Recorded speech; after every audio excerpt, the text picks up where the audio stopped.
ஆண்டுடைய நாமம் மகிமைப்படுவதாக. ஏசாயா தீர்க்கதரிசன புஸ்தகம் 51ஆம் அதிகாரம் எடுத்துக்கொள்ளுங்கள்.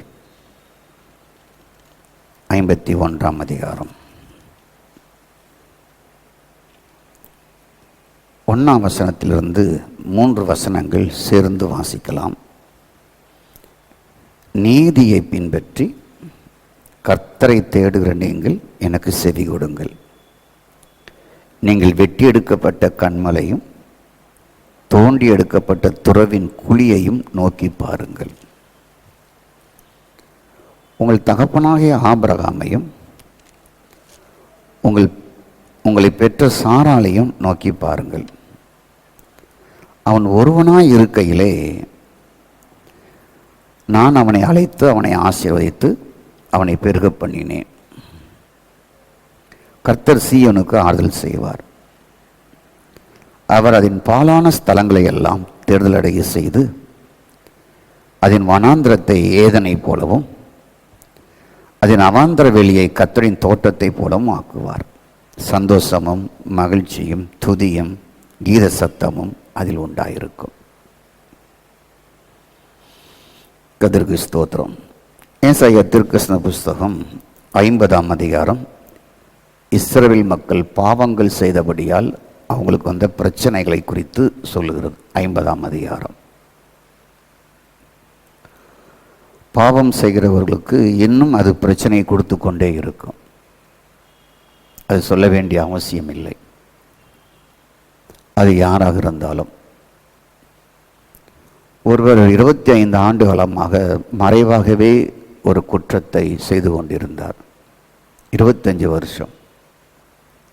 ஆனால் ஒரு நாள் அது வெளியரங்கமாய் மாறியது. அவர் தன்னுடைய ஸ்தானத்தையே இழந்து விட்டார். அவருக்கு இந்த பூமியில் இருந்த ஒரு பெரிய ஸ்தானம், அந்த ஸ்தானத்தையே இழந்து காவல்துறையினர் முன்பாக குற்றவாளியை போல் நின்றார். ஆண்டவர் எவ்வளோ பொறுமை உள்ளவர் பார்த்தீங்களா? நாம் சிலர் செய்கிற குற்றங்கள் தவறுகள் மறைமுகமாகவே இருக்கும். ஆனால் யாருக்கும் தெரியாமலே அது இருக்கலாம். மனைவிக்கோ பிள்ளைகளுக்கோ புருஷனுக்கோ எல்லாருடைய கண்களையும் மறைத்து விட்டு செய்யலாம். ஆனால் ஒரு நாள் அது வெளியரங்கமாக மாறிவிடும். அதுதான் ஏசாயா 50ஆம் அதிகாரம். அவங்களுடைய பாவத்தால் வந்த பிரச்சனை. அதுக்கப்புறம் தேவனுக்கு கீழ்ப்படுகிற ஊழியர்களையும் கல்விமானையும் அவன் நாவையும் அவன் காதையும் குறித்து ஏசாயா 50ஆம் அதிகாரத்தில் பார்க்கலாம். 51ஆம் அதிகாரத்தில் சீர்கெட்டு போன இஸ்ராயல் மக்கள் தங்களுடைய பாவத்தின் நிமித்தம் 70 ஆண்டு காலம் சிறையிருப்புக்கு சென்ற இஸ்ராயல் மக்கள் எகிப்தில் அடிமைத்தனமாக இருந்தது போல 70 ஆண்டுகள் சித்திரவதைகளை பற்றி அனுபவித்து கொண்டிருந்தார்கள். இப்படிப்பட்ட இஸ்ராயல் மக்கள் ஸ்தோத்திரம் வாழ்க்கை மாறுகிறது. மீண்டும் ஏதேன் தோட்டத்தை போல் சீயோனாக மாறுகிறது. அந்த சீயோனை கொடுக்கிற ஆண்டவர் முடிவிலே அவர்களை சந்தோஷமும் மகிழ்ச்சியும் துதியும் கீத சத்தம் உடையவர்களாக மாற்றுகிறதை வாக்கு பண்ணுகிறார். இதை நான் உங்களுக்கு கொடுக்க போகிறேன் அப்படின்னு சொல்லி ப்ராமிஸ் பண்ணுகிறார். தேவனுடைய தன்மை, அவருடைய குணம், அவருடைய சுபாவத்தை நம்ம அறிந்து வைத்திருக்கணும். அவர் எப்பொழுதும் கடிந்து கொள்ளார். அதே வேளையிலே தம்மை நேசிக்கிற பிள்ளைகளை தவறி போகும்பொழுது அவர் சிட்சிக்காமல் இருந்தது இல்லை. இதை நீங்கள் புரியணும். அன்புள்ள ஆண்டவர் தான் அவருடைய ராஜ்யத்தில் இருக்கிற பிள்ளைகள் தவறி போகும்பொழுது சிட்சிக்கிறார். ஆனால் அவருடைய ராஜ்யத்துக்கு எதிராக ஒருவன் வெளியே இருந்து வேலை செய்வார்கள் என்றால் அவளை தண்டிப்பார். அவர் தண்டிப்பதும் சிட்சிப்பதும் இல்லை என்று நாம் மறந்துவிடக்கூடாது. கர்த்தருக்கு ஸ்தோத்திரம். கர்த்தர் சீயோனுக்கு ஆறுதல் செய்வார். அதன் பாலான ஸ்தலங்களை எல்லாம் தேர்தலடைய செய்து அதன் வனாந்திரத்தை பாலடைந்த நிலத்தை ஏதனை போலவும் அதன் அவாந்திர வெளியை பாலை நிலத்தை கர்த்தர் தோட்டத்தை போலவும் ஆக்குவார். சந்தோஷமும் மகிழ்ச்சியும் துதியும் கீத சத்தமும் அதில் உண்டாயிருக்கும். சில வார்த்தைகளை நீங்கள் புரிய வேண்டும். பாலான அவாந்திர வெளி வனாந்திரம் 3 காரியங்கள் சொல்லப்பட்டிருக்கிறது. பாலான என்றால் என்ன அர்த்தம் என்றால் அவசியத்திற்கு பயன்படாத ஒன்று. புரிஞ்சுட்டா உங்களுக்கு? எந்த அவசியத்திற்கும் பயன்படாது. Useless, waste. Useless, waste. இந்த மக்களுடைய நிலைமை அதுதான். பாலான, கர்த்தருக்கு ஸ்தோத்திரம், அவாந்திர வெளி, வனாந்திரம். இந்த 3 வார்த்தையும் அவங்களுடைய வாழ்க்கையில் குடும்பத்தில் இருந்தது. அவனுடைய பாலான நிலைமை எப்படிப்பட்டது என்றால் அவசியத்திற்கே பயன்படாத யூஸ்லெஸ், வேஸ்டா தூக்கி குப்பையில் போடுறோம் இல்லையா, அது போல ஒரு வாழ்க்கையாக இருந்தது. ஸ்தோத்திரம். இதை விட இன்னும் சொல்ல வேண்டும் என்றால் இழிவான அல்லது கேடுகட்ட என்று பொருள். இழிவான நிலையில், கேடுகட்ட நிலையில் அவர்கள் போய்விட்டார்கள். எவ்வளோ பாடுபட்டு எகிப்தில் 10 வாதையை நடத்தி செங்கடலை தாண்டி, ஸ்தோத்திரம், எவ்வளோ அற்புதமாக கண்மலையை பிளந்து வனாந்திரத்தின் மன்னாவை கொடுத்து பாலும் தினம் தேசத்திற்கு கொண்டு போய் விட்ட இந்த மக்களுடைய நிலைமையை பார்த்தீங்களா? இழிவான, பயன்படாத, அவசியத்திற்கே உதவாத ஒரு யூஸ்லெஸ் போல, வேஸ்டான ஒரு குப்பையை போல. ஸ்தோத்திரம். இன்னும் சொல்ல போனால் இந்த வேஸ்ட்லெஸ் சொல்ற பதில அதெல்லாம் என்னவென்றால் மலக்கழிவுக்கு ஒப்பிட்டு சொல்லப்பட்டு இருக்கிறது. அதற்கு கிராமங்களில் தன்னுடைய குப்பைகளை ஒரு குழியை தோண்டி அதில் தான் போடுவாங்க எல்லா வேஸ்ட்டையும், மாட்டு ஸ்தானத்தை எல்லாம் போடுவார்கள். அதற்கு ஒப்பாக இருக்கிறது போல ஒரு வாழ்க்கை, அவங்களுடைய வாழ்க்கை மாறி போச்சு. வனாந்திரம்னா என்ன? வனாந்திரம் என்றால் ஆள் நடமாட்டம் இல்லாத ஒரு இடம். ஸ்தோத்திரம். காடாக கிடக்கிற ஒரு பிரதேசம், ஆள் இல்லாத ஒரு இடம். ஸ்தோத்திரம். இங்கிருந்து வெளிநாடுன்னு சொல்லி ஏமாற்றி கொண்டு போகிறார்களவா, அவர்கள் இருக்கிற இடத்தை போய் சென்று பார்த்தேன். பிரதானமாக இருக்கும், ஆள் இல்லாத இடத்துல.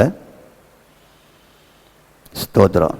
ஒரு பாக்ஸ் மாதிரி பெரிய ட்ரைலரில் கொண்டு போவாங்க, ஜாமான்லாம் ஏற்றி, அதை மாதிரி அந்த பாக்ஸ் இருக்கும். அதான் அவங்களுக்கு வீடு.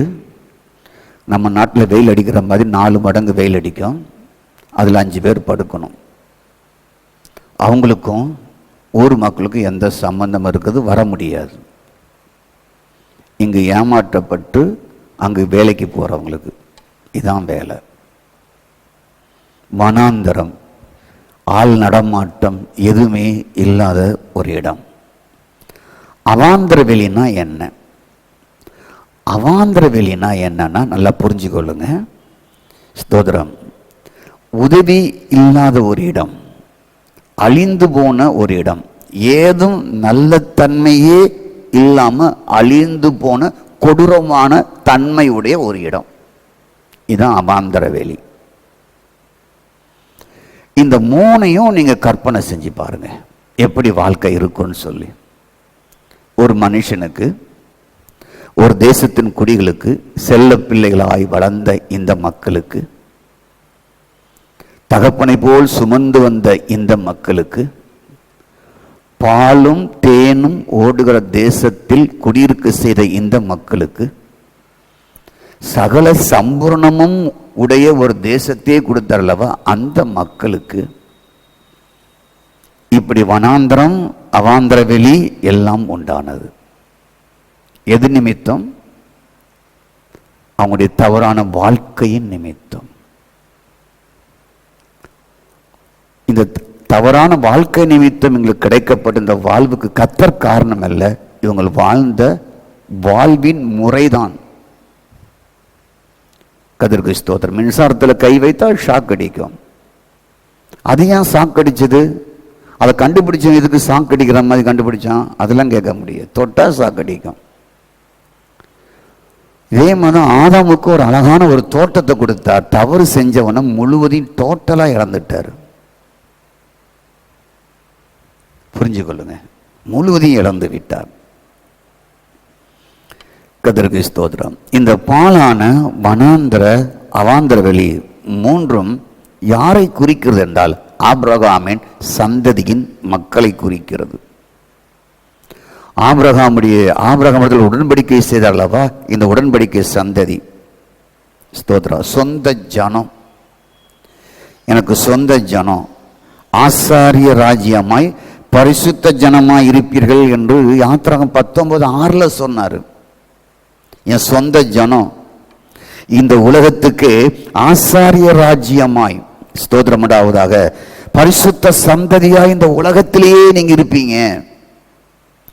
உனக்கு ஒப்பானவர்கள் யாருமே இருக்க மாட்டாங்க. அப்படிப்பட்ட இந்த ஜனத்திற்கு வந்த ஒரு கேடான நிலை. கர்த்தருக்கு ஸ்தோத்திரம். கர்த்தரால் ரட்சிக்கப்பட்ட ஜனமே, உனக்கு ஒப்பானவன் யார்? நான் வந்த புதுசில் ஒரு கிறிஸ்தவ நிறுவனம் எல்லாரையும் ஏமாற்றியது. 500 ரூபா கொடுத்தா ஒரு வீடு. எப்படி? நெய்வேலி வந்த புதுசில் இங்க இருக்கிற எல்லா ஊழியரும் சேர்ந்துட்டாங்க. நம்ம சர்ச்சிலையுமே சிலர் என்ன பண்ணிட்டாங்க, பாஸ்தர்னு கொடுத்து 500 ரூபாய்க்கு வீடு கிடைக்குமே அப்படின்னு சொல்லி நிறைய பேர் சேர்ந்தாங்க. எல்லா லிஸ்ட்டும் எனக்கு தெரியும். கடைசியில் கோயில்பட்டி அசம்சா கார்டு ஏத்தா வீடு, அதுதான் பிஷப் வீடு. 3 மனைவி. அவர் இன்னும் சிறையில் இருக்கிறார். நான் என்ன சொல்றேன்னா, ஆண்டவர், கர்த்தருக்கு ஸ்தோத்திரம் உண்டாவதாக, அவர் சிட்சிக்கதில்லை, இவங்க செஞ்ச செயலே அவர்களை சிட்சிக்குது. இவங்க செஞ்ச செயலே இவர்களை வனாந்தரமாய் பாலைவனமாய் அவாந்தர வெளியாக மாற்றி விடுகிறது. கர்த்தருக்கு ஸ்தோத்திரம். ரட்சிக்கப்பட்ட ஜனமே, உனக்கு ஒப்பானவர் யாருப்பா என்று ரசித்து இந்த மக்களை பார்த்து புகழாரம் சூட்டினார். ஸ்தோத்திரம். என் சொந்த ஜனமே, என் ஆசாரி கூட்டமே, என் பரிசுத்த ஜனமே, உனக்கு ஒப்பானவர் யாருப்பா அப்படின்னு இப்படி புகழ்ந்து பேசின இந்த மக்களுடைய வாழ்க்கையில தான் பாலான வனாந்தரமான அவாந்தர வெளியாக மாறி போய்விட்டார்கள். கர்த்தருக்கு ஸ்தோத்திரம். ஆண்டவர் இந்த மக்களை பார்த்து சொல்லுகிறார், இந்த பெரிய ஜாதியோ ஞானமும் விவேகமும் உள்ள ஜனம், எல்லாரும் கூறுவார்கள். உபாகம் 4:6 அவர்கள் ஞானத்தை, கர்த்தருக்கு ஸ்தோத்திரம், விவேகத்தை இந்த உலகம் முழுவதும் சொல்லுவார்களாம். இன்னைக்கு அவங்களுடைய கண்டுபிடிப்புகள் இன்னைக்கு வரைக்கும் சொல்லுது. உங்க வீட்டில் இருக்கிற அக்வா கார்டுங்கிற தண்ணியுமே அவங்க மிஷின் தான், அவங்க தான் கண்டுபிடிச்சது. நாம பயன்படுத்துகிற நிறைய பொருளுமே யூதர்கள் தான் கண்டுபிடிச்சது. பேங்க் சிஸ்டத்தை அவங்க தான் கொண்டு வந்தது. கர்த்தருக்கு ஸ்தோத்திரம். அவங்க ஞானம், அவங்களுடைய விவேகம் உலகம் முழுவதும் பாராட்டுவாங்களாம். ஆனா அப்படி ஞானமும் விவேகமும் இருந்த ஜனங்களுடைய நிலைமையை பார்த்துட்டீங்களா? அவங்க தவறான வாழ்க்கை. கர்த்தருக்கு ஸ்தோத்திரம். இப்படி விவேகமும் ஞானமும் இருந்த ஜனங்கள் தான் பாலைவனமாக, வனாந்தரமாக, ஸ்தோத்திரம் உண்டாவதாக, அவாந்தர வெளியாக போனார். இன்னொன்னு இவங்களை பார்த்து ஆண்டவர் ரசித்து சொன்னார். என்ன ரசித்து சொன்னார்னா, கர்த்தரை எவ்வளவு சமீபமா பெற்றிருக்கிற இப்படிப்பட்ட ஜாதி எது? எப்படியா? கர்த்தரை எவ்வளவு சமீபமா பெற்றிருக்கிற வேற ஜாதி எதுரா, வேற தேசம் எது அப்படின்னு கேட்டாரு. கர்த்தருக்கு ஸ்தோத்திரம்.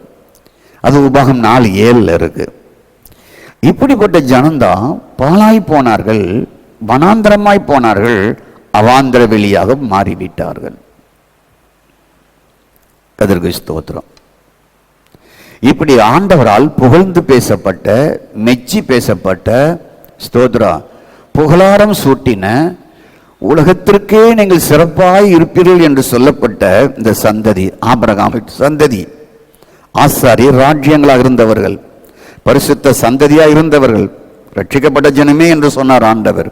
உனக்கு ஒப்பானவர்கள் இல்லவே இல்லை, நீதான் உலகத்திலே பெரிய ஜாதி, பெரிய நாடு, ஞானமும் விவேகமுள்ள ஜனம் நீங்க தான், வேற யாருமே இல்லை என்று சொல்லக்கூடிய அளவுக்கு ஒரு மிகப்பெரிய பிரம்மாண்டமான வாழ்க்கை வாழ்ந்தார்கள். கர்த்தருக்கு ஸ்தோத்திரம். அப்படி ஞானத்தை அளவிடவே முடியாது. யூகித்து செய்வதில் வல்லுநர்கள். நீங்க யாத்திராமத்தில் அதை பார்க்கலாம். அவர்கள் யூகித்து செய்தார்கள், விசித்திரமானதை உண்டாக்கினார்கள். கர்த்தருக்கு ஸ்தோத்திரம். யூகித்து செய்வது, விசித்திரமானதுகளை செய்வது, கண்டுபிடிப்பதெல்லாம் ஒரே காலத்திலேயே பிரைஸ் காட் உண்டாவதாக அவர்கள் பிரைஸ் காட் உண்டாவதாக இயந்திரங்கள்லாம் கண்டுபிடிக்கப்பட்டது. வனாந்தரத்தை சோலைவனமாய் மாற்றக்கூடிய நவீன காலத்தை உசியாரா காலத்திலே கொண்டு வந்துட்டான். அவ்வளவு விவேகம் ஞானமான மக்கள். கர்த்தருக்கு ஸ்தோத்திரம். புதிய ஏற்பாட்டிலுமே நம்மளை புகழ்ந்து பேசுகிறார் ஆண்டவர், அதை மறந்துடாதீங்க. வேதத்தை ரொம்ப இனிமையாக படிக்கணும், ஸ்கூல் பாடத்தை இனிமையாகவும் படிக்கணும். உங்கள் அலுவலகத்துக்கு சம்பந்தமான சட்டத்திட்டங்களையும் அழகாக இனிமையாக சந்தோஷமாக படிக்கணும், எரிச்சலோடு படிக்கக்கூடாது.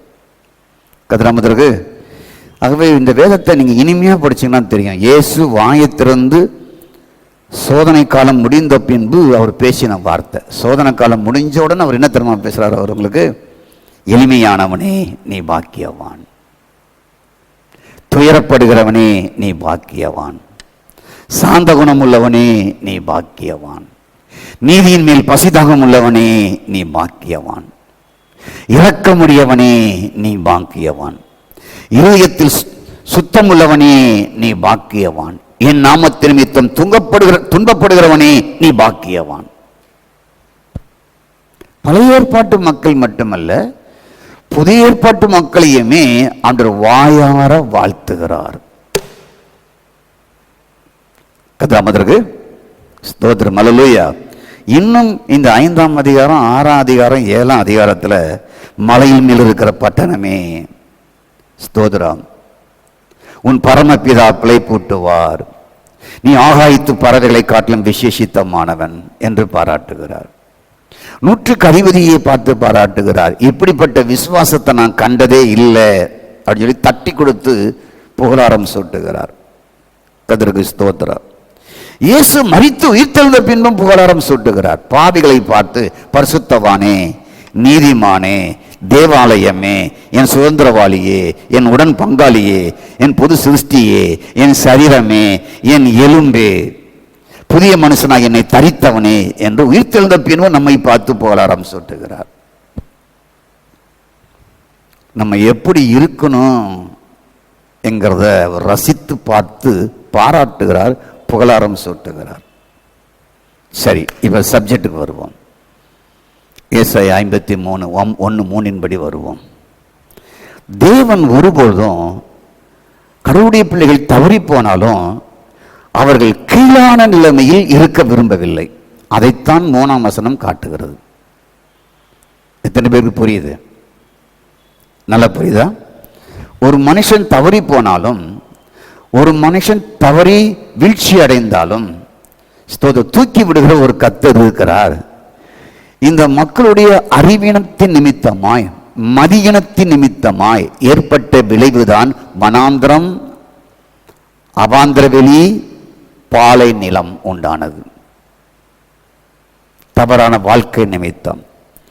ஆனால் இந்த தவறான வாழ்க்கை நிமித்தம் ஏற்பட்ட கீழான நிலைமையை தேவன் விரும்பல.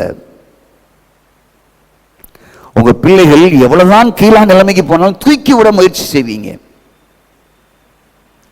ஸ்தோத்திரம். எங்க அண்ணன் கூட நான் 1வது படிக்கும்போது எங்க அண்ணன் 5வது படித்தான். ஸ்தோத்திரம். எங்க அண்ணன் கூட படித்தவன், கர்த்தருக்கு ஸ்தோத்திரம், நான் 8th ஸ்டாண்டர்ட் ஹை ஸ்கூலுக்கு போகிறேன், அவன் என் கூட வந்து 5வது படிக்கிறான், 8th படிக்கிறான். அப்போ ஒவ்வொரு வருஷமும் எத்தனை வருஷம் அவன் இருந்து படிச்சிருப்பான் பார்த்துருக்கேன். பிஎஸ்சி 3 வருஷம் படிக்கிற மாதிரி 4வது ஒரு 3 வருஷம், 5வது ஒரு 3 வருஷம் டெம்பரவரி இருந்து படிச்சுட்டு என் கூட வந்து படித்தான். நான் எஸ்எல்சி முடிச்சுட்டேன், அவன் 9வது இருந்தான். கர்த்தருக்கு ஸ்தோத்திரம். அவங்க அப்பாவை நான் பாராட்டுறேன். அழகா ட்ரெஸ் பண்ணி அனுப்புவார் அவன். நான் பக்ரி மாதிரி போவேன். சும்மா பணக்கார விட்டு புல்லுங்கிறது அவனுக்கு அப்படியே அச்சு அடையாளமாக தெரியும். வசதி இருந்தது, தகப்பன் செஞ்சார். ஒவ்வொரு கிளாஸ்லையுமே 2 வருஷம் 3 வருஷம் இருந்தாலுமே ஸ்தோத்ரா, நான் 8th போகும்போது அவன் 8th 3வது வருஷம். கர்த்தருக்கு ஸ்தோத்திரம்.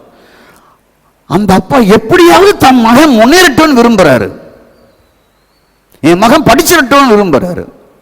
நல்ல அப்பா. ஆகவே தன் மகன் கீழான நிலையில் இருக்கணும் விரும்பல ஒரு தகப்பன். அதான் நல்ல தாய். அதுதான் என் மகன், என் பிள்ளைகள், என் வயிற்றுல பிறந்த பிள்ளைகள் கீழான நிலையில் இருக்கணும் யாருமே விரும்ப மாட்டாங்க. கர்த்தருக்கு ஸ்தோத்திரம். ஒரு மேலான வாழ்க்கை தான் பெற்றோராகிய நாம் கொடுக்க விரும்புகிற நம்முடைய பிள்ளைகளுக்கு. நல்ல படிக்க வைக்கணும். நம்ம படிச்சது அறகுறையா இருந்தாலும், நம்ம படிச்சது விழுந்து விழுந்து படித்தாலும் நம்முடைய பிள்ளைகள் நல்லா இருக்கணும் விரும்புகிறோம். நம்முடைய பெற்றோர்கள் அதான் விரும்புவோம். ஸ்தோத்திரம். அப்போ தேவன் இவர்கள் பாழான நிலையாய், அவாந்தர வெளியாய், ஸ்தோத்திரம், பாலை நிலமாய் மாறாத விரும்பவே இல்லை. நீ வாளாக இருக்கக்கூடாதுப்பா, நீ தலையாய் இருக்கணும்னு விரும்புறாரு. புரிஞ்சுக்கிங்க. உலகத்துல பிரைஸ் காட் ஸ்தோத்திரம், நீங்க கீழான நிலையில் இருக்க வேண்டாம். என்ன சேவிக்கிற பிள்ளைகள் தம்முடைய குமாரனையே உங்களுக்கு கொடுத்துட்டார். 8:32 ரோமர். மற்ற எல்லாவற்றையும் உனக்கு தந்திரலாம் இருப்பது எப்படி? கர்த்தருக்கு ஸ்தோத்திரம். அப்போ பாழாய் போன நிலையும், அவாந்திரமான நிலையும், வனாந்திரமான நிலையும் தேவன் விரும்பவில்லை என்பதை மட்டும் புரியணும். இங்கு இருக்கிற நீங்கள் ஒருவருமே, உங்கள் குடும்பத்தில் உள்ளவர்களோ நீங்களோ, நீங்கள் பெற்றெடுத்த பிள்ளைகளோ இப்படி பாழாய் போன நிலைமை, அவாந்திரமான நிலைமை, ஸ்தோத்திரம், வனாந்திரமான நிலைமையை விரும்பவில்லை என்பதை புரியுங்கள். கர்த்தருக்கு ஸ்தோத்திரம். அப்ப என் வாழ்க்கையில தேவன் விரும்பவில்லை என்பதை நீங்கள் அறிந்தால்தான், புரிந்தால்தான் அவர் விரும்பிய வாழ்வுக்கு வர முடியும். எத்தனை பேருக்கு புரியுது? தேவன் நான் ஒரு கீழான நிலையில், வாழாய் போன நிலையில், பாழாய் போன நிலையில், அவாந்திர வழியாய் போன நிலையில் அவர் வாழ விரும்பவில்லை என்பதை நீங்கள் புரியாவிட்டால் அதே வாழ்க்கையில் நாம் வாழ்ந்து கொண்டே இருப்போம். கர்த்தருக்கு ஸ்தோத்திரம். வேதம் முழுவதும் இதுதான் உண்மை. என்ன உண்மை? மோசமான வாழ்க்கை தம்முடைய மக்களுக்கு வேண்டாம் என்று விரும்புகிறார். பஞ்சத்தின் தேசத்திலையும் நீ விதைத்தால் நான் உனக்கு 100 மடங்கு கொடுப்பேன் என்பதை ஆண்டவர் ஈசாக்குக்கு செய்தார். ஆதியாகமம் 26:4-5. கர்த்தருக்கு ஸ்தோத்திரம். தம்முடைய ஜனங்கள் பசியும் பட்டினியுமாக வாழ்வதை அவர் வெறுக்கிறார். ஸ்தோத்திரம். அது மட்டும் இல்லாமல் ஒரு ஆசீர்வாதம் இல்லாத ஒரு நிலையும், நசுங்கி போன நிலையில் வாழ்வதையும் அவர் ஏற்றுக்கொள்ளவே இல்லை. இல்லாவிட்டால் கெட்ட குமாரனுக்கு வாழ்வு கொடுக்காமலேயே இருந்திருப்பார். நல்லா அடிபட்டு உதப்பட்டு நசுங்கி நாசமா வரட்டும் அப்படின்னு விட்டிருப்பாரு. கர்த்தருக்கு ஸ்தோத்திரம். அல்லேலூயா, அல்லேலூயா. கர்த்தருக்கு ஸ்தோத்திரம் உண்டாவதாக. ஆக நல்லா கவனிங்க. செயல்படுகிற தேவன் நம்முடைய ஆண்டவர் இன்னைக்கும் செயல்பட்டு கொண்டிருக்கிறார். ஸ்தோத்திரம். ஆகவே நன்றாய் நாம் புரிய வேண்டிய ஒரு விஷயம், வேதம் சொல்லுகிறது சீயோனுக்கு ஆறுதல். சீயோனுக்கு 3ஆம் வசனம் அதான் சொல்லுது, சீயோனுக்கு ஆறுதல். ஏன் பாழாய் போய்விட்டார்கள்? வனாந்திரமாய் போய்விட்டார்கள், அவாந்திர வெளியாய் போய்விட்டார்கள். இவர்களுக்கு முதல் தேவை டானிக் என்னவென்றால், மருந்து என்னவென்றால், ஔஷதம் என்னவென்றால், நான் அவர்களை ஆறுதல் படுத்துவேன் என்ற வார்த்தையை அனுப்புகிறார் ஏசாயா தீர்க்கதரிசி மூலமாக. கர்த்தருக்கு ஸ்தோத்திரம். அப்போ பாவத்தின் வழியாக வந்த இந்த வனாந்திர வாழ்க்கையை ஆண்டவர் மாற்றி அமைக்கிறார் என்பதை புரிந்து கொள்ளுங்கள். ஸ்தோத்திரம். எனக்கு ஆண்டவர் வனாந்திரமான வாழ்க்கையை தருகிறார். வனாந்திர வாழ்க்கையில் தான் நான் பாடம் படிப்பேன். இயேசுநாதரும் வனாந்திரமான ஒரு இடத்துல போய் சோதிக்கப்பட்டார். எங்க ஒரு எண்ணம் இருக்கலாம், நல்ல எண்ணம். இயேசு ஏன் வனாந்திரத்துக்கு போனார்னா ஒரு கதை இருக்கு. என்ன கதைன்னா, உங்களையும் என்னையும் வாழ வைக்க, உங்களையும் என்னையும் மனுக்குலத்தையும் நாசகரமாக்குறான பிசாசு அவனை சந்திக்க, அவனுக்கு பதிலடி கொடுக்க தான் வனாந்திரத்துக்கு போனார். இயேசு ஏன் வனாந்திரத்துக்கு போனார் என்றால், 40 நாள் அவனுக்கு வெயிட் பண்ணிக்கிட்டே இருந்தார்.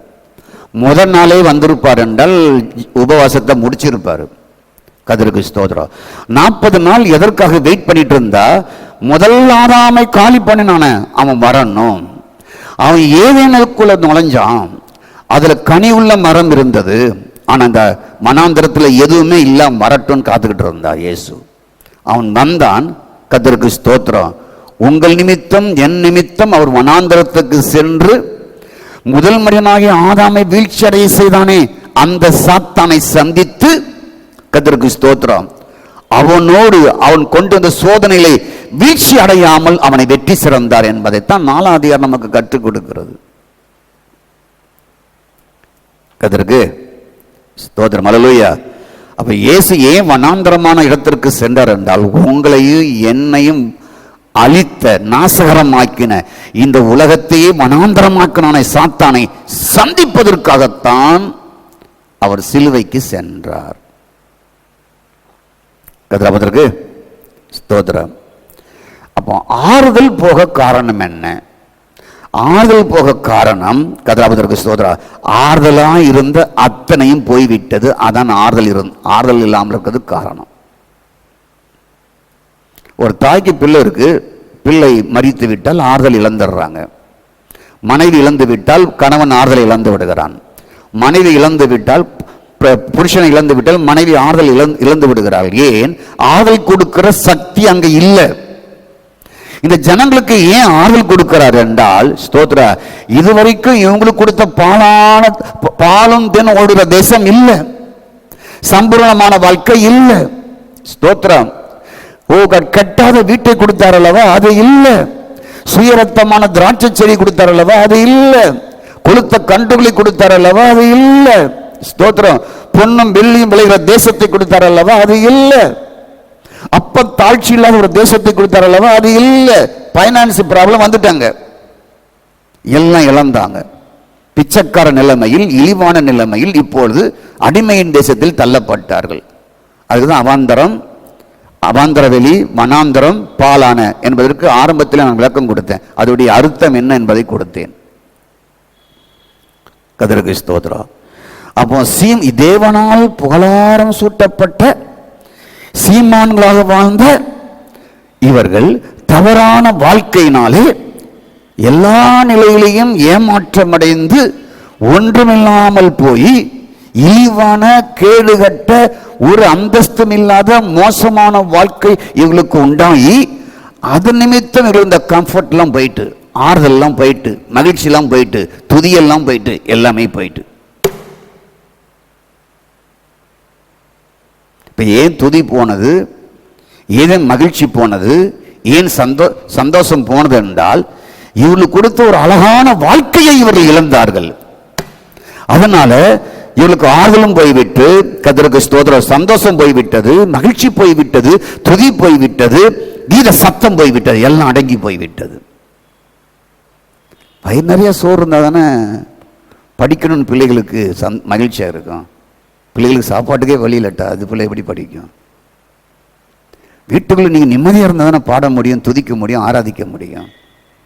எப்பொழுதும் பற்றாக்குறையும் ஒன்றுமில்லாமையும் இருந்தால் எப்படி இருப்பீங்க நீங்கள்? கொஞ்சம் யோசித்து பாருங்க. ஸ்தோத்திரம். தினமும் கழுவி கழுவி குடி காக்கா கூத்துங்கிற மாதிரி கழுவி கழுவி குடிச்சுக்கிட்டு இருந்தா எப்படி வீட்டுக்குள்ள சந்தோஷம் வரும், மகிழ்ச்சி வரும்? கர்த்தருக்கு ஸ்தோத்திரம் உண்டாவதாக. உங்க வீட்டுக்குள் ஒவ்வொன்றாக நிறைவு வர வர வர உங்களுக்கு மகிழ்ச்சியும் சந்தோஷம் வருகிறது. கர்த்தருக்கு ஸ்தோத்திரம். அல்லேலூயா, ஆமென். கர்த்தருக்கு ஸ்தோத்திரம் உண்டாவதாக. அப்போ சந்தோஷம், சுகம், ஆறுதல், மகிழ்ச்சி அத்தனையும் நாம் அனுபவிக்க வேண்டும் என்று விரும்புகிறார் ஆண்டவர். அதைத்தான் திருப்பி தாரேன் அப்படிங்கிறாரு. புரிஞ்சுக்கொள்ளுங்க. அப்ப நம்ம சந்தோஷமா இருக்க அவர் விரும்பல, மகிழ்ச்சியாக இருக்க விரும்பல, பாடி துதிக்க விரும்பல. கர்த்தருக்கு ஸ்தோத்திரம் உண்டாவதாக. ஆறுதலாக இருக்க விரும்பல, ஸ்தோத்திரம், மகிழ்ச்சியாக இருக்க விரும்பலங்கிறது கிடையாது. அவர் நம்ம மகிழ்ச்சியாக இருக்க விரும்புகிறார். கர்த்தருக்கு ஸ்தோத்திரம். நீங்கள் எல்லாம் சந்தோஷமாக இருக்க அவர் விரும்புகிறார். நீங்கள் எல்லாம் ஆறுதலாக இருக்க அவர் விரும்புகிறார். நீங்கள் எல்லாம் மகிழ்ச்சியாக இருக்க அவர் விரும்புகிறார். நீங்கள் எல்லாம் ஏதேனின் வாழ்க்கையை பெற வேண்டும் என்று விரும்புகிறார் என்பதை புரிந்து கொள்ளுங்கள். இதைத்தான் மீண்டும் பிராமிஸ் பண்ணுகிறார். நீ இழந்து போன வாழ்க்கையை நான் உனக்கு தாரேன். புரிஞ்சு கொள்ளுங்க. கதாபதற்கு ஸ்தோத்திரம். அல்லேலூயா. இன்னும் இது பழைய ஏற்பாடு. புதிய ஏற்பாட்டில் பற்றி என்ன சொல்லப்பட்டிருக்கு என்றால், தேவன் ஜனங்களை தங்கள் தங்கள் வழிகளில் நடக்க விட்டிருந்தோம். உங்களை இல்லை, ஜனங்களை, பொதுவா ஜனங்களை. தேவன் ஜனங்களை தங்கள் தங்கள் வழிகளில் விட்டிருந்தும். ஸ்தோத்திரம். எங்க இருக்கு? அப்போஸ்தலர் 14:17 சொல்லப்பட்டிருக்கு. தங்கள் தங்கள் விருப்பத்தின்படி வழிகளின்படி விழுக்கப்பட்டிருந்தும். கர்த்தருக்கு ஸ்தோத்திரம். தங்கள் தங்கள் வழியில் நடக்க விட்டுட்டாராம். குடிகாரன் குடிக்கிறியா போ, கொள்ளடிக்கிறியா கொள்ளடி போ, ஒருத்தனை ஏமாத்துறியா ஏமாத்துற போ, வழிப்பறி கொள்ள நிறுத்தையா போ, எப்படியும் போ. அவனை தங்கள் தங்கள் தங்கள் வழியில விட்டாச்சாம். ஸ்தோத்திரம். நீ நல்லா படிக்கிறியா நல்ல படி, நல்ல குடும்பத்தை நடத்தியா நல்ல குடும்பத்தை நடத்து, மோசமா நடத்துறியா மோசமா நடத்து, உன் விருப்பம், நீ எப்படியும் போ. தங்கள் தங்கள் தங்கள் தங்கள் வழியில் அவர் விட்டு விட்டாராம். ஸ்தோத்திரம். அப்படி விட்டு விட்டாலும் அவர் என்ன செய்கிறார் என்றால், கர்த்தருக்கு ஸ்தோத்திரம், தம்மை குறித்து சாட்சி விளங்க பண்ணாதிருந்ததில்லை. தம்மை குறித்து சாட்சி விளங்க பண்ணாதிருந்ததில்லை. அதாவது தம்மை பற்றி சாட்சி கொடுக்காமல் இருந்ததில்லையாம். என்ன சாட்சி கொடுக்கிறாராம்? வானத்திலிருந்து மழையையும், பருவ காலங்களில் அமோக விளைச்சலையும், ஏராளமான உணவையும், செழிப்புள்ள காலங்களையும் தந்து இருதயத்தை சந்தோஷப்படுத்துகிறாராம். அப்போஸ்தலர் 14:17. வாய் நிறைய போஜனம் இருந்தால் தானங்க சந்தோஷமா இருக்க முடியும். நிம்மதியா சாப்பிட்டா தானங்க சந்தோஷமா இருக்க முடியும். மழை பெஞ்சாதானங்க சந்தோஷமா இருக்க முடியும். நாடு செழிச்சாதானங்க சந்தோஷமா இருக்க முடியும். ஸ்தோத்ரா. உகாண்டா மாநிலம் மாதிரி இருந்தா என்னத்துக்கு ஆகுறது? ஸ்தோத்ரா. நாடுல வறுமை வந்தா என்னத்துக்கு ஆகுறது?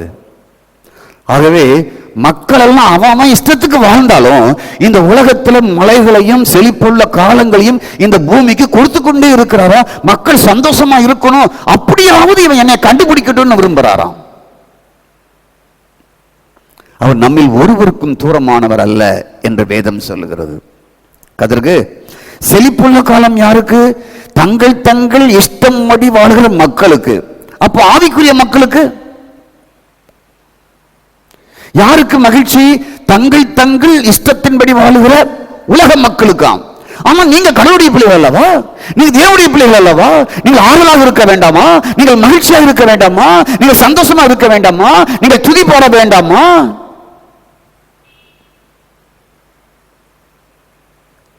கர்த்தருக்கு ஸ்தோத்திரம். அல்லேலூயா.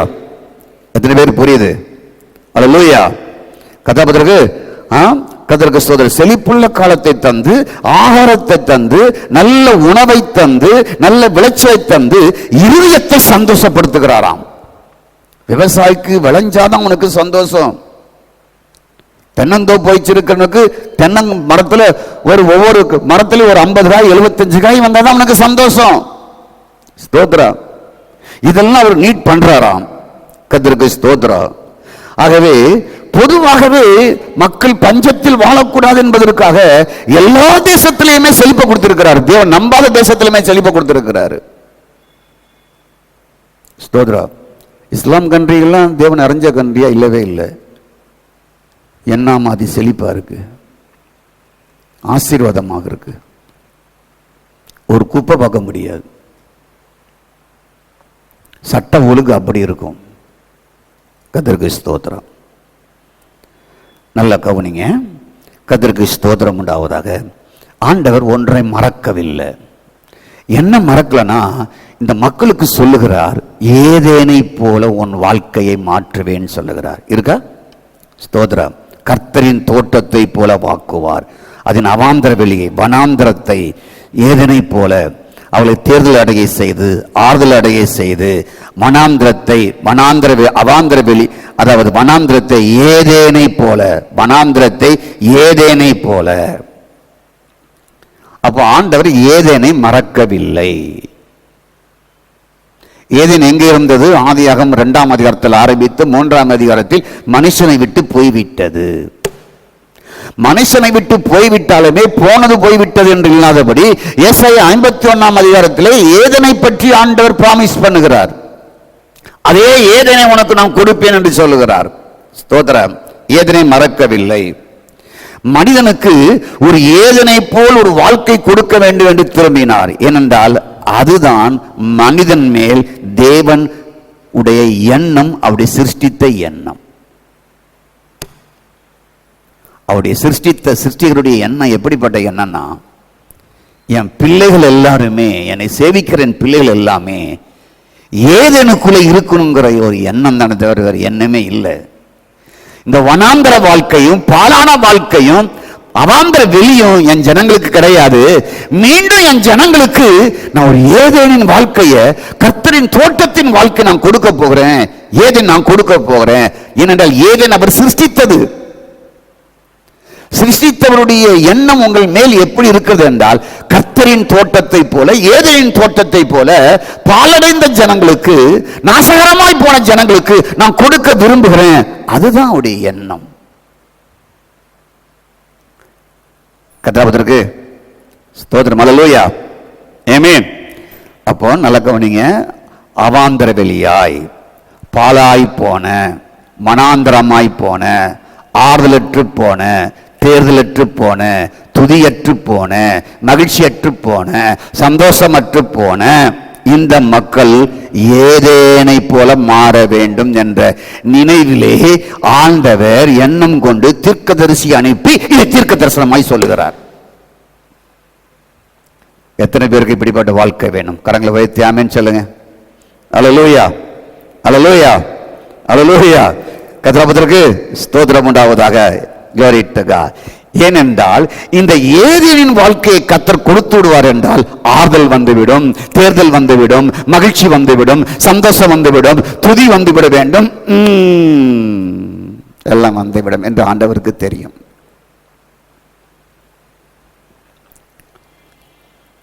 கதாபதற்கு ஸ்தோத்திரம். அல்லேலூயா. ஒரு அல்லே சொல்லுங்க. அல்லேலூயா. ஒரே சொல்லுங்க. ஒரே சொல்லுவோம். கதாபதற்கு ஸ்தோத்திரம். எத்தனை பேர் ஆமென் சொல்றீங்க? கதாபதற்கு ஸ்தோத்திரம். ஆதாம் யார்? ஆதாம் யார்னால் லூக்கா 3:38 வாசிக்கும் பொழுது, ஆதாம் த சன் ஆஃப் காட், தேவனுடைய மகன். யாரு? தேவனுடைய மகன். ஆங்கில வேதாகமத்தில் ஆதாம் த சன் ஆஃப் காட் என்று போடப்பட்டிருக்கு. Son of God. தேவனுடைய மகனுக்கு எதை கொடுத்தாரு சொல்லுங்க? தேவனுடைய மகனாய் ஆதாமுக்கு என்ன கொடுத்தாரு சொல்லுங்க? என்ன கொடுத்தாரு? என்னையோ கொடுத்தாரு சொல்லுங்க? உங்க பையனை வெறுமையா விட்டுருவீங்களா? உங்க மகளை பெருமையா விட்டுருவீங்களா நீங்க? ஏன் உங்க மகன் ரோட்ல போறலாம் அப்பா அம்மான்னு கூப்பிட்டா செஞ்சிருவீங்களா நீங்க? ரோட்ல போற வந்து அப்பா அப்பான்னு கூப்பிட்டா எல்லாம் செஞ்சிருவீங்களா நீங்க? பக்கத்து விட்டு டேடி டேடின்னு கூப்பிட்டா செஞ்சிருவீங்களா நீங்க? கர்த்தருக்கு ஸ்தோத்திரம். நல்ல கவனிங்க. தேவனுடைய மகனாகிய இந்த ஆதாமுக்கு ஒரு ஏதேனை கொடுத்தார். ஏதேனை கொடுக்கிறதுக்கு முன்னால் என்ன செஞ்சார்? ஒழுங்கின்மையை மாற்றினார், வெறுமையை மாற்றினார், இருளை போக்கினார். அவன் ஒழுங்கின்மையும் வெறுமையுமா இருந்தது. ஆழத்தின் மேல் இருள் இருந்தது. இதையெல்லாம் மாற்றினார். சரி கொஞ்சம் அதுவும் இருக்கட்டுமேன்னு கொடுக்கல. ஸ்தோத்ரா. அதை மட்டுமா கொடுத்தாரு? கர்த்தருக்கு ஸ்தோத்திரம் உண்டாவதாக. ஆண்டவருக்கு இந்த பூமியையே அழகாக ஒழுங்குபடுத்தினார். என் மகன் பிறக்க போறான் அப்படின்னு சொல்லி சூரியன் சந்திரன் நட்சத்திரங்கள்லாம் உதிக்க வைத்தார். ஸ்தோத்திரம். மகன் பிறக்கிறதுக்கு முன்னால சூரியனை உண்டாக்கி விட்டார், சந்திரனை ஒளி கொடுக்க வைத்து விட்டார், நட்சத்திரங்களை மின்ன வைத்து விட்டார். அப்புறம் சொல்லுங்க, வேற என்ன செஞ்சார் சொல்லுங்க? கர்த்தருக்கு ஸ்தோத்திரம். வெறுமையா கொடுத்தார்? இல்ல. வெறுமையான பூமியை கொடுத்தாரா? இல்ல. ஸ்தோத்திரம். இருளான பூமியை கொடுத்தாரா? இல்ல. கர்த்தருக்கு ஸ்தோத்திரம். ஆழத்தின் மேல் இருள் இருக்கிற பூமியை கொடுத்தாரா? இல்ல. கர்த்தருக்கு ஸ்தோத்திரம். இதை கொடுக்கவில்லை ஆதாமுக்கு. கர்த்தருக்கு ஒரு அழகான பூமியை கொடுத்தார். கர்த்தருக்கு ஸ்தோத்திரம். இந்த பூமியில முத என்னத்தை உண்டாக்கி நான் சொல்லுங்க பார்க்கலாம். பூமியில புல்லை உண்டாக்குனார். எதுக்கு புல்லை உண்டாக்கணும் சொல்லுங்க பார்க்கலாம். புல் எதுக்குன்னு சொல்லுங்க. ஜூஸ் போட்டு குடிக்கவா? நீங்க நல்ல வெயில் அடிக்கிற காலத்தில் இந்த காம்பவுண்டுகளை வாங்கி அந்த சிமெண்ட்ல போய் நில்லுங்க, வெறுங்காலோட. ஆளை சுட்டு பொசிக்கிறோம். வெயில் காலம் வந்தால் அந்த சிமெண்ட்ல இருக்கிற அந்த பிளாட்ஃபார்ம் இருக்கிற எல்லா அனலும் எங்கள் வீட்டுக்குள்ளே வந்துடும். 2 முறை தண்ணி அடித்தாலும் அடங்காது. ஆனால் இது புல்தரையாக இருந்தால், என் மகன் புல்தரையில் ஜில்லுன்னு நடக்கட்டும்னு ஆசைப்பட்டு புல்தரை வச்சு கொடுத்தாரு. மீன் தொட்டியை உண்டாக்கி அதில் 4 மீனை கொடுக்கல. கடலையும் சமுத்திரத்தையும் ஏரிகளையும் குளங்களையும் உண்டாக்கி மீன்களை விட்டு அழகு பார்க்க அவனுக்கு மீனை முதல்ல உண்டாக்கி கொடுத்தார். பலவிதமான பறவைகளை முதல்ல உண்டாக்கி இதெல்லாம் என் மகனுக்கு அவர் ஆயத்தப்படுத்துறார். தன் மகனுக்கு ஆயத்தப்படுத்துறார். உங்க பிள்ளை கல்யாணம் வந்தா என்னன்னு ஆயத்தப்படுத்துவீங்க? பெண்ணை பெற்றவங்க சொல்லுங்க, என்ன ஆயத்தப்படுத்துவீங்க? ஆம்பளை பெற்றவங்களை விடுங்க, அவ்வளவு அங்க ஆயத்தம் இருக்காது. பெண்ணை பெற்ற நீங்க எவ்வளவு ஆயத்தம் பண்ணுவீங்க? நகையை வாங்கணும்பீங்க, வண்டி வாங்கணும்பீங்க, காரை வாங்கணும்பீங்க, பட்டுப்படம் எடுக்கணும்பீங்க, அவங்களுக்கு கொடுக்கணும்பீங்க. ஸ்தோத்திரம். சிவில் சாட்டுக்காரனுக்கு போய் ஃபோன் பண்ணி சொல்லுவீங்க, இப்படிலாம் டெக்கரேஷன் பண்ணணும்னு சொல்லுவீங்க. கர்த்தருக்கு ஸ்தோத்திரம். என்னென்ன கொடுக்கணுமோ ஒன்றும் இல்லாமல் போகிறதுக்கு எல்லாத்தையும், ஒன்றும் இல்லாமல் போகிறது எல்லாத்தையுமே நீங்கள் ரெடி பண்ணுறீங்க பொம்பளை பிள்ளைகளுக்கு. இங்கே இருக்கிற எத்தனை தகப்பன்மார் தான் பொம்பளை பிள்ளைகளுக்கு அப்படி ஆடம்பரமாக செஞ்சுருக்கீங்க. ஸ்தோத்திரம். நல்ல கல்யாணம் முடிச்சு போகும்போது குதிரை வண்டியில் போகணும்னு விரும்புறீங்க. எதுக்கு? நீங்கள் பெற்ற பிள்ளைங்க, உங்க வயிற்றுல பிறந்த பிள்ளை, பொம்பளை பிள்ளைன்னா அவ்வளவா நீங்க செய்றீங்களா? எதுக்கு செஞ்சீங்க? ஆம்பளை பிள்ளைன்னா அது அந்த வீட்டுல இருந்து செஞ்சு வரும், அந்த பையன் அந்த பொண்ணுக்கு அவங்க செய்வாங்க. அப்ப தன் மகன் பிறக்க போறார் என்பதற்காக பாலடைஞ்ச அவந்த வெளியாய் போன நாசமா போன இந்த பூமியை என் ஆண்டவர் என்ன செஞ்சார் என்றால் எல்லாம் புல்தரையா மாத்தினார். முதல்ல கனி மரங்களை உண்டாக்குனார். ஸ்தோத்திரம். 1 ஏக்கர்ல ஒரு தோட்டத்தை கொடுக்கல, 25 ஏக்கர்ல ஒரு ஒரு பண்ணையை கொடுக்கல ஆண்டவர். பூமி முழுவதும் அப்படி உண்டாக்கினார். ஸ்தோத்திர. Glory to God. உங்க வீட்டை 4 அழகான விளக்க போடுங்களேன், கண்ணெறிஞ்சு செத்துருவான். கதிராமதற்கு ஸ்தோத்திரா. இந்த விளக்கெல்லாம் போட்டிருக்கிறாரு. இங்க வந்தோன்னு ஒரு ஆள் என்ன பண்ணுவான், அந்த ஃபேன் எத்தனை இருக்கு இந்த சர்ச்சில் எண்ணுவான். லைட்லாம் எப்படி போட்டிருக்காரு இப்படி பார்ப்பான். இப்படி பார்த்து இப்படி கண்ணு முன்னெல்லாம் வெளியே வந்துடும். கதிராமதற்கு ஸ்தோத்திரா. இதையே பெருக்க முடியல மனுஷனுக்கு, இதை பொறுக்க முடியல, இந்த கட்டடத்தை பார்த்தா பொறுக்க முடியல. கர்த்தருக்கு ஸ்தோத்திரம். ஆதாமுக்கு பாலடைச்சதை கொடுக்கல, நாசமா போனதை கொடுக்கல, ஒழுங்கின்மையா இருந்ததை கொடுக்கல, இருளா இருந்ததை கொடுக்கல, அட்டகாசமா அழகா இந்த முழு பூமியும் மாத்தி கர்த்தருக்கு ஸ்தோத்திரம் உண்டாவதாக அழகான ஒரு பூமியை கொடுத்தார் ஆண்டவர். ஒரு தோட்டத்தை கொடுத்தார். யாருக்கு? மகனுக்கு, மகளுக்கு. இந்த 2 பேருக்கும் இந்த அழகான ஒரு ஏதினையே உண்டாக்கினார். கர்த்தருக்கு ஸ்தோத்திரம். ஆகவே என் அருமையான கர்த்தருடைய பிள்ளைகளே, கர்த்தருக்கு ஸ்தோத்திரம். ஆண்டவர் தம்முடைய ஜனங்கள் என்று சொல்லக்கூடிய இந்த ஆபிரகாம் சந்ததி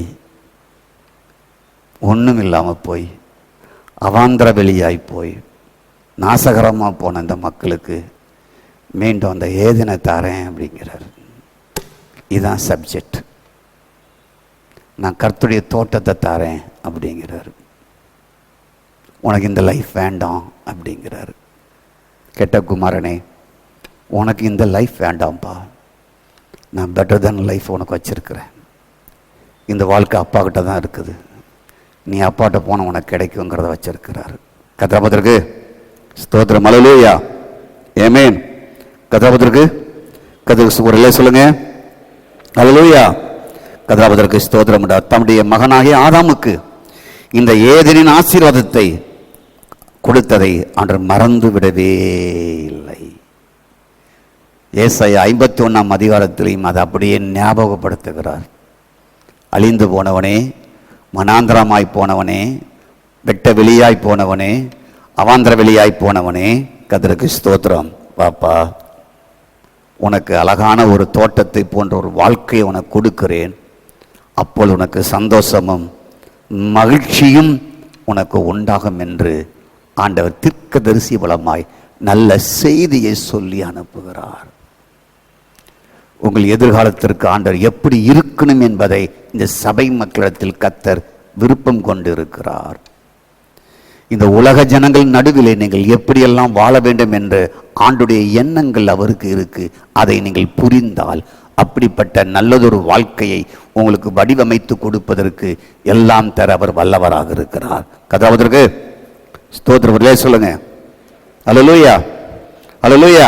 இப்படிப்பட்ட வாழ்க்கையெல்லாம் கொடுத்தா நீங்க கெட்டு போயிருவீங்களோ? எனக்கு வேண்டே வேண்டாம், இப்படிப்பட்ட வாழ்க்கை வந்தால் நான் சீக்கிரமாக கெட்டு போயிடுவேன். இப்போ 1 லட்ச ரூபா சம்பளம் வாங்குறேன், அது எனக்கு 90,000 வேண்டாம், 10,000 கொடுத்தா போதும் அப்படின்னு சொல்கிறவங்க யாராவது இருக்கீங்களா? நம்ம கை தூக்குறீங்களோ? சும்மா தலையில் கை வச்சிருக்கீங்களா? தூக்குறீங்களான்னு பார்த்தேன். யாரும் விரும்ப மாட்டோம். கதாமத்திற்கு ஸ்தோத்திரம். அல்லேலூயா, ஆமென். ஆனால் நமக்கு இதெல்லாம் கொடுப்பது சிறந்தது. அதை பெற்றிருக்கிற நாம் அதை எப்படி பயன்படுத்துகிறோமோ அதை வைத்து தான் நம்முடைய வாழ்க்கை இருக்கிறது.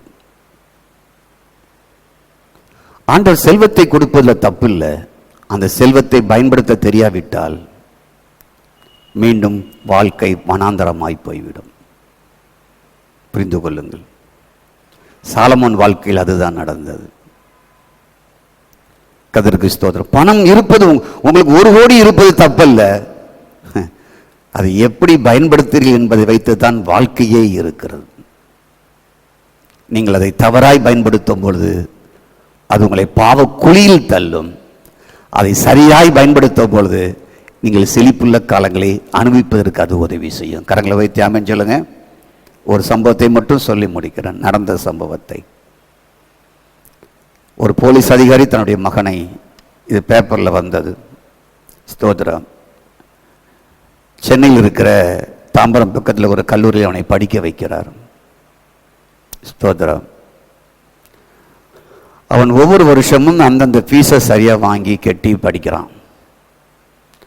அப்பா எல்லாமே கொடுக்குறார். ஒரு பைக் வாங்கி கேட்குறான், பைக்கை வாங்கி கொடுக்குறார். ஸ்தோத்திரம். கடைசியில் அவனுக்கு ஒரு 4 வருஷம் கழித்து ஒரு ஃபோன் வருது அப்பாவுக்கு, உங்கள் பையன் இறந்துட்டான் அப்படின்னு சொல்லி, ஆக்சிடெண்ட்டில். அப்பா போகிறாரு. போய் பார்த்தா அவன் 4 வருஷம் படிக்கலை, அப்பாட்ட காசை வாங்கி ஏமாற்றி ஊரை சுற்றி பைக்கில் பெண்களையும் பசங்களையும் வைத்து ரஃப்பாக ஓட்டி ஆக்சிடெண்ட்டில் அவன் சாவுறான். இப்போ வசதி அவனை கொண்டுட்டோ? வசதி கொள்ளலை, வசதியை தவறாக பயன்படுத்தினான், அவனை கொண்டுட்டு. இதுதான் மிக முக்கியமானது. வசதிகளை கர்த்தர் கொடுக்கும்பொழுது அவன் சரியாக பயன்படுத்தி அவன் படிச்சிருந்தா அப்பா ஒரே மகனை இழந்திருக்க மாட்டார். நமக்கு 1000 ஆசீர்வாதங்களை கர்த்தர் கொடுக்க விரும்புகிறார். நம்ம கொடுக்கும்போது அதில் உண்மையும் உத்தமமாக இருப்போம் என்றால் இன்னும் ஏதனை போல ஒரு நல்ல வாழ்க்கையை கர்த்தர் கொடுப்பார். கரங்களை வைத்து ஆமென் சொல்லுங்க. அல்லேலூயா, அல்லேலூயா. எத்தனை பேர் ஆமென் சொல்றீங்க? எத்தனை பேர் ஆமென் சொல்றீங்க? எத்தனை பேர் ஆமென் சொல்றீங்க? கர்த்தருக்கு ஸ்தோத்திரம். இதுதான் சிலர் பணம் வந்தால் கெட்டு போயிடுவாங்கல்ல. பணம் யார் கையில் இருக்கிறதோ அதை பொறுத்து தான் விஷயமே இருக்கிறது. தவறானவருடைய கையில் அது மாட்டிக்கொள்ளும் என்றால் பிள்ளைகள் தவறாய் செலவு செய்து தங்கள் வாழ்க்கையை அழித்து விடுவார்கள். கெட்டிக்கார பிள்ளையிடத்தில் இருக்கும் என்றால் அந்த பணத்தை சேர்த்து வைத்து அவன் பெரிய ஆளாக மாறிவிடுவான். கர்த்தருக்கு ஸ்தோத்திரம். பேங்க் வந்த வரலாறை சொல்லி நான் முடிக்கிறேன். யூதர்கள் படிக்கிற பள்ளியிலே ஸ்தோத்திரம், தகப்பன் தன் மகனுக்கு மாதந்தோறும் இவ்வளோ காசு 10 ரூபா அப்படின்னு சொல்லி மாதந்தோறும் கொடுக்கிறார்.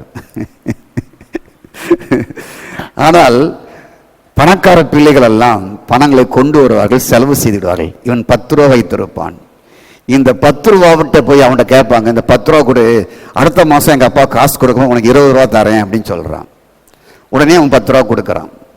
Price God. 10 ரூபா அடுத்த மாதம் எவ்வளோ ஆகி போச்சு? 20 ரூபா. அங்கே அப்பா ஒரு 10 ரூபா கொடுத்தாரு, 30 ரூபா ஆயிடுச்சு. கர்த்தருக்கு ஸ்தோத்திரம் உண்டாவதாக.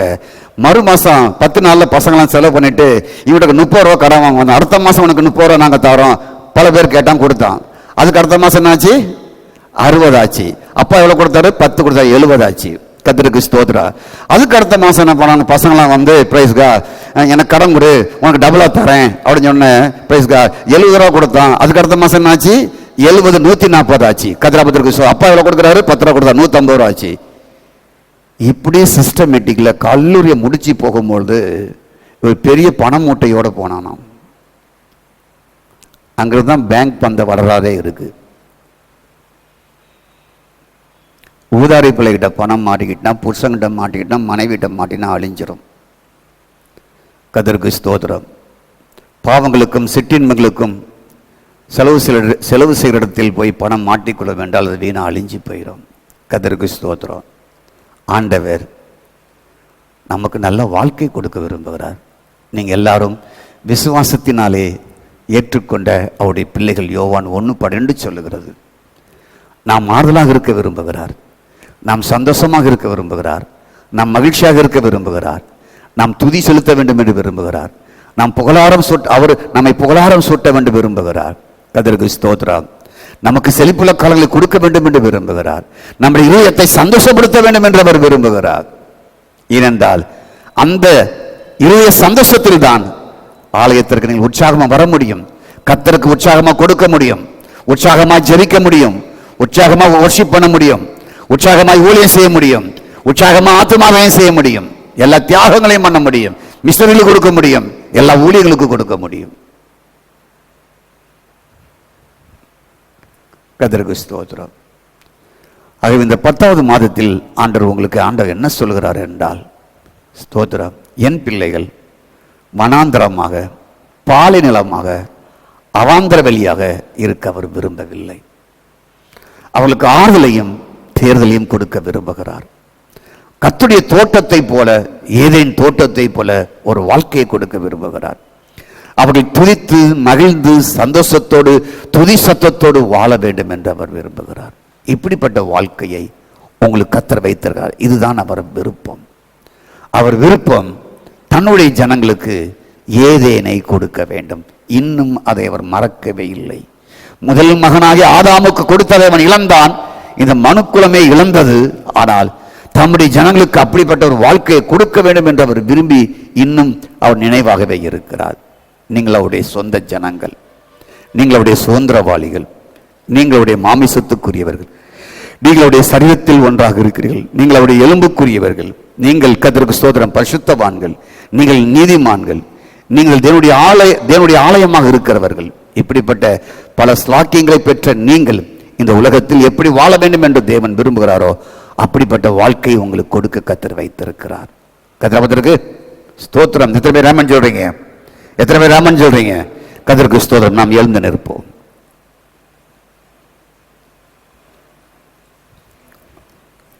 எல்லாம் எழுந்து நிற்போம். நமக்கு ஒரு நல்ல வாழ்க்கையை வைத்திருக்கிறார். ஸ்தோத்திரம். Glory to God. Glory to God. ஏசாயா 51:3 நீங்கள் வீட்டில் வைத்து ஜெபம் பண்ணுங்கள். கர்த்தருக்கு ஸ்தோத்திரம். போங்கள், வீட்டுக்கு போங்கள். 1ஆம் வசனத்தை 2ஆம் வசனத்தை நோக்கி பாருங்கள். ஸ்தோத்திரம் உண்டாவதாக. உங்கள் ஸ்தோத்திரம் உண்டாவதாக. அதில் அழகாக சொல்லப்பட்டு இருக்கிறது. 2ஆம் வசனத்தில் உன் தகப்பனாக ஆபிரகாம் நோக்கி பாரப்பா, அவன் ஒருவனாக இருந்தான், அவனை அழைச்சேன், நான் அவனை ஆசீர்வதித்தேன், பிரைஸ் அவனை பெருக பண்ணினேன், பிரைஸ் ஸ்தோத்திரம். அவனுடைய சந்ததியாக இருக்கிற நீ இப்பொழுது கேடுகட்ட நிலைமையில் இருக்கிறியே, நீ மனாந்திரமா போயிட்டியே, நீ அவாந்திர வெளியாய் போயிட்டியே, நீ பாலை நிலமாய் போயிட்டியே, நீ ஆறுதல் இல்லாமல் போய்விட்டியே, நீ தேர்தல் இல்லாமல் போய்விட்டியே. கர்த்தருக்கு ஸ்தோத்திரம் உண்டாவதாக. glory to God. உன்கிட்ட சந்தோஷம் இல்லாமல் போயிட்டு, மகிழ்ச்சி இல்லாமல் போயிட்டு, துதி இல்லாமல் போயிட்டு, கீத சத்தம் இல்லாமல் போயிட்டு, நீ இப்ப மனாந்திர வாழ்க்கையை அவாந்திர வாழ்க்கையும் அனுபவிச்சுட்டு இருக்கிறிய, பாலான வாழ்க்கை அனுபவிச்சுட்டு இருக்கிறிய. உங்க அப்பா ஆபிரகாம் பாரு, நீங்கள் கிறிஸ்துவின் உடையவர்கள், ஆபிரகாமின் சந்ததி என்று சொல்லி கர்த்தருக்கு ஸ்தோத்திரம் உண்டாவதாக. கலாத்தியர் 3ஆம் அதிகாரத்தில் கடைசி பகுதியில் சொல்லப்பட்டு இருக்கிறது. ஆபிரகாம் சந்ததி என்றால் நீங்கள் எல்லாம் வாக்குத்தத்தத்திற்குரியவர்கள் என்று வேதம் சொல்லுகிறது. ஆமேன். glory to. நாம் எல்லாரையும் கர்த்தர் ஆபிரகாமின் சந்ததியா மாற்றி இருக்கிறார். கரங்களை உயர்த்தி ஆமேன் சொல்லுங்க. இந்த ஆபிரகாம் சந்ததிக்கு என்ன உண்டோ அத்தனை உங்களுக்கு கர்த்தர் வைத்திருக்கிறார். glory to God, glory to God, glory to God, glory to God. உன்னை பெற்ற ஆபிரகாமையும் உன் தாயாகிய சாராளை நோக்கிப்பார், அவளை ஒருவனா அழைத்து அவனை ஆசீர்வதித்து பெருக பண்ண, அவன் வாழ்க்கையை பார், அவனை பார், அதான் உனக்கு மாடல், வேற எதுவுமே மாடல் இல்லை என்று சொல்லி இழந்து போன தம்முடைய மக்களுக்கு அவர் சொல்லுகிறார். அதே வாழ்க்கையை திரும்பி கொடுக்கிறார். நமக்கும் அப்படிப்பட்ட ஒரு வாழ்க்கையை கர்த்தர் வைத்திருக்கிறார். நல்ல கரங்களை தட்டி கர்த்தரை மகிமைப்படுத்தி கர்த்தரை ஸ்தோத்திரம் பண்ணுவோம். ஆமேன், ஆமேன், ஆமேன். எங்கள் நல்ல ஆண்டவரே, உம்மை துதிக்கிறோம். எங்களுக்கு வைத்திருக்கிற சிறப்பான வாழ்க்கைக்காக நன்றி. நாங்கள் இந்த பூமியில எப்படி வாழ வேண்டும் என்று நீங்கள் விரும்புகிறீர்கள் ஆண்டவரே. பிரைஸ் காட், ஸ்தோத்திரம். அவர்கள் மன விருப்பத்தின்படி வாழும் பொழுது 14:17 அப்போஸ்தலரின் புஸ்தகத்தில் ஆண்டவரை ஸ்தோத்திரம், இஷ்டத்தின்படி வாழுகிற மக்களுக்கு ஒரு செழிப்புள்ள காலங்களை மக்களுக்கு கொடுக்குறீங்க ஆண்டவரே. அவனுடைய இருதயத்தின் சந்தோஷத்தை நிறைவேற்றுறீங்க. ஆனால் நாங்கள் உங்களுடைய பிள்ளைகள் எல்லாரும் உம்முடைய ஜனங்கள். கர்த்தருக்கு ஸ்தோத்திரம், glory to God.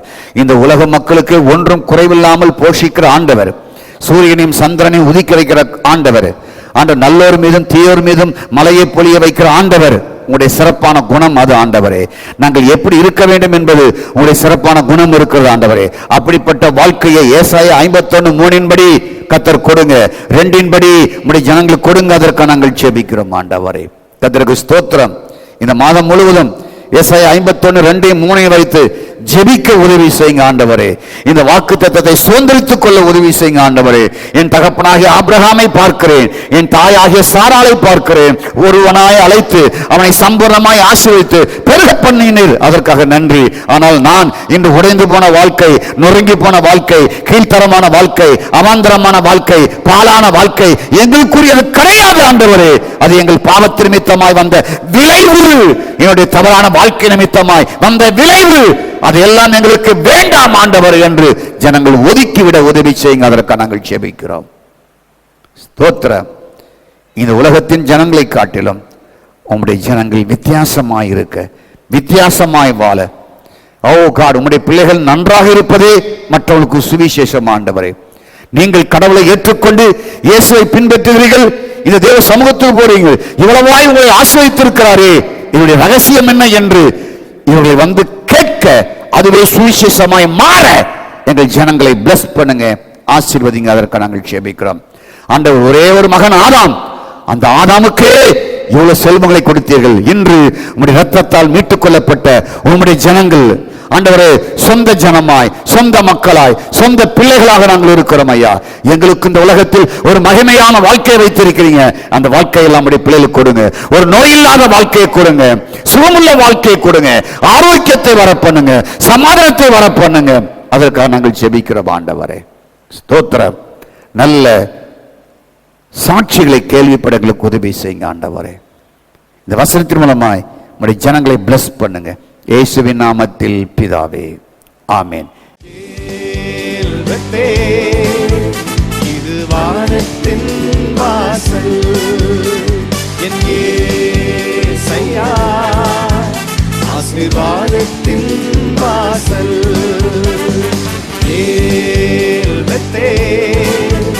இது வானத்தின் வாசல், என் இயேசையா, ஆசீர்வாதத்தின் வாசல்.